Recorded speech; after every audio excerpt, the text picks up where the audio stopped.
This is Brian from B's Music Shop, and I'm here at the Chicago Drum Show with the one, the only. You know where we are. No one here knows where we are, and you know where we are at our store. You've been at our store. Yeah. So before me, you were in Mount Pleasant. I was a customer there when it was Rob's store, when I was in school at Central. Yeah. And I know guys that taught there that were part of the percussion program at Central. What years were you at Mount Pleasant? 91 through 90, summer of 95 is when I moved here and started working for Bison Drum Company. Oh, yeah. I forgot you worked there. Yeah. And that's actually a drum that I made. It's not my drum that I'm selling, but it's one that Tony Sellers brought here. If you want a seller, see Tony Sellers. But that's one that I made when I was there. Yeah. Yeah, and you've been in Chicago ever since. But you've been coming to the drum show long as I have, or longer. Yeah, my first show would have been that summer of 95 that I came down and worked for Rob with Rebeats in the old barn, the old kind of open barn. It wasn't really open, but there was birds that could, nesting in there. I like to remind Rob that's the one he asked me to get on a ladder on a van and hang a speaker. Yeah. I brought that up to him about 2,000 times. Yeah. But yeah, so that summer I worked for Rob for the show, and then the week after started like training at Bison. Yeah, and you worked at Trick and a bunch of places. I worked at Bison for 4 years. I left Bison in 99. And then I worked for Lakeland Bass Company for a couple years, kind of like in between touring and playing and stuff.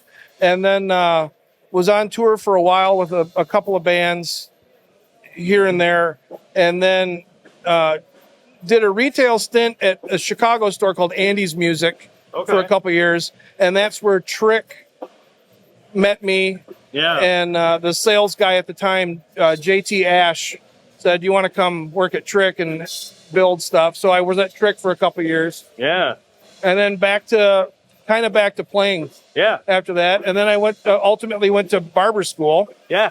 And Rob let me have the pop-up barber shop here. Oh my God, I forgot they used to cut hair here. And that was after when I left Trick. One of the other things I did from playing is annually for the show, since I was local. Yeah. Rob said, "You want to be the guy that sort of helps me with local logistics and gets guys from the airport and put out fires." And I was kind of a fixer for some stuff.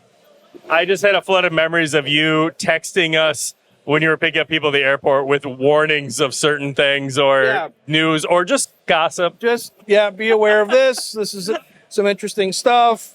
There's a girlfriend this year. Different things have come happening. Up. One year, Cindy Blackman's Gretsch kit arrived. Beautiful custom refinish that she had done in New York.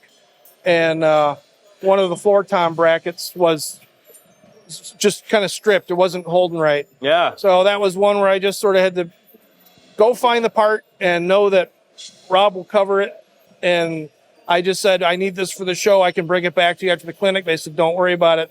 Yeah. Just kind of handling stuff so that he could just run the show.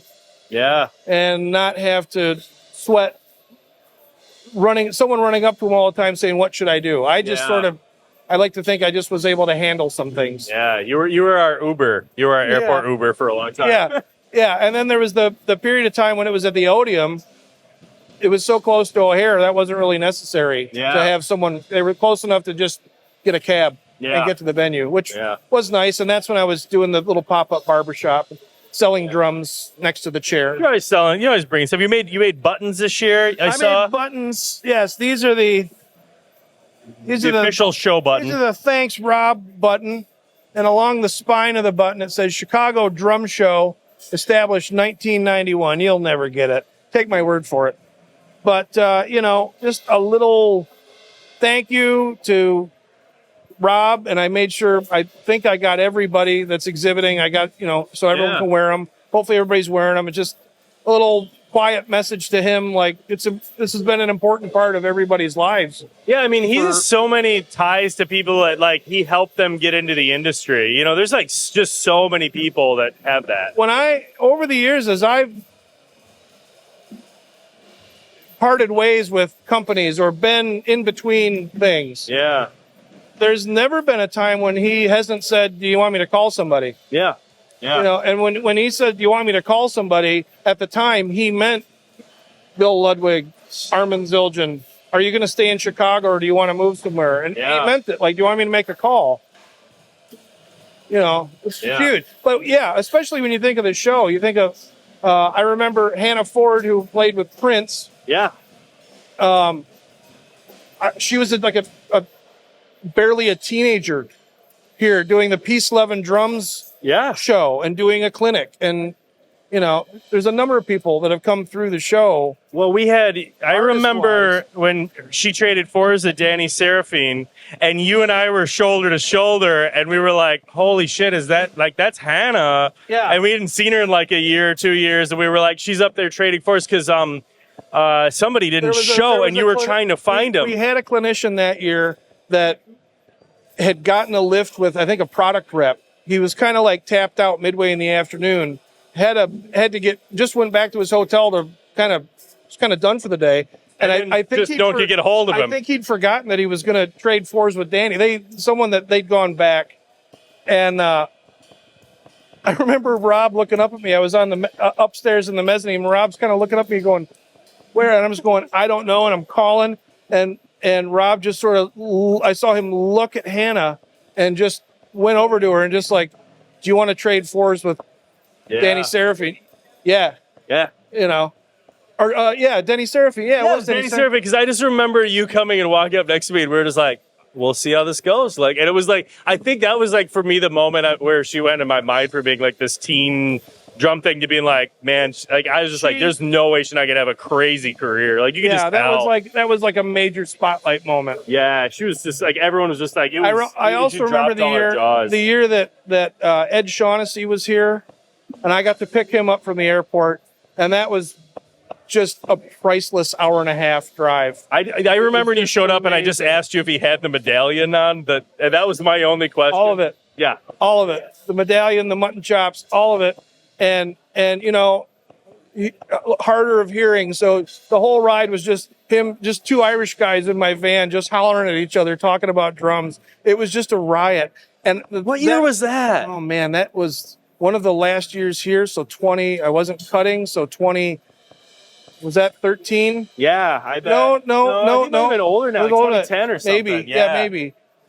But I just remember they sound checked him, and Ludwig got his kit set up, and he was playing to a DAT tape. Yeah. That he had memorized how long it took for the count off, and he's like, "Okay, ready, great." Hit a wedge, no ears, and he just hits play, and he goes. And it's louder than snot. And all the guys on the crew and everybody in the hall around the clinic area just froze. Yeah. Because all of a sudden that music is on, and there's the guy, and he's just driving the shit out of it. Yeah. You know, and it was just loud. It was loud like a metal concert. But it was like the biggest of big band. Yeah. I mean, he was on the Tonight Show for how long? Forever. I mean, yeah. Forever. Yeah. And then he was great. He was signing his book, and you know, another highlight I remember was Denny Sewell. Yeah. I got that wrong. I think I remember that year. We were talking about that earlier. I think I might remember that year. We probably both barely. He took us out drinking, and he does not drink anymore. All that was since I'm driving everybody around, we were out, and I get a text message. Where are you? And I'm thinking, okay, he needs a lift. All right. I said, hey, man, I called him up. I said, hey, we're at this blues bar on North Avenue. He's great. I'm coming your way. And he comes in and he says, I want to get everybody around. And it was like, okay, cool. He got us all around. He had an NA beverage, whatever it was. Yeah. And then we're all just hanging out, and the band was playing. And I remember you went up to the guitarist and said, have you heard of Wings? The band Wings. To be fair, I don't have any memory of this night. And the guy's like, yeah. He goes, do you recognize that guy as Paul McCartney's drummer? And the guy just froze, looked at his drummer and said, get up. And then he sat in for like 3 tunes, just playing the meanest shuffle. Turns out when he was in the Navy, he was stationed at Great Lakes. Yeah. So he's well-trained on the Chicago shuffle and has the feel and all this. Man, it was a killer night. Oh my God. I remember the whole night was great. I feel like every time I had 3 beers in my hand and they were all full and I just kept getting things handed to me. I remember the next morning you walk up to me just shaking your head going, you. No, it wasn't you. It was Denny. It was that guy. That was, oh my God. What a fun night. Stuff. It's just always been fun stuff. Yeah, I had so many like crazy memories here from the years. Yeah, we could go on the drinking stories, but those are probably what I could patch together from us. But yeah, there's just so many like cool times and like just one going for karaoke at the sushi restaurant. Another highlight. That might have been the same night. We drank, I think, alcohol that had a snake chopped up in the jar. We drank whiskey that had snake in the jar. As I remember that, the chef, we're buying drinks for the chef, and he comes over and says, you guys want to do a shot? Yeah. We're like, yeah. He goes, you want snake or without snake? And we sort of looked at each other, snake. Sure enough, here comes some grain alcohol with a snake in the bottom. Yeah, I think that starts Rob's disappointment in me in some ways. He's just like, what? He's like, you guys just be here in the morning. Yeah, right. Yeah. But I know it's had so many like lifetime moments that were just like, how did that weekend happen? And it was always here, you know? Yeah. So many like friends through the years and just, oh, it's crazy. Yeah, it really is. And just so many friends. It is like a family reunion. Yeah, it is. You know, it really is. You might not see everybody all year. You might not talk to everybody all year. You come back here and it's like, oh, hey, man. I took like 5 years off and I came in and it was all I could do. Just everyone ran up to me. It's sort of like nothing, no time passed, you know? Yeah. Pretty, good stuff. It'll be good. I'm excited to see what it's going to be like under the new thing. Seems like it's going to be pretty. Rob's still staying around to help them. I think it's going to be a smooth transition. I think everybody is still, there's no reason why it shouldn't be. Yeah. The precedent's been set on what to do. Anything they want to put a new coat of paint on it, something different, spiff it up. It's a sturdy foundation. Yeah.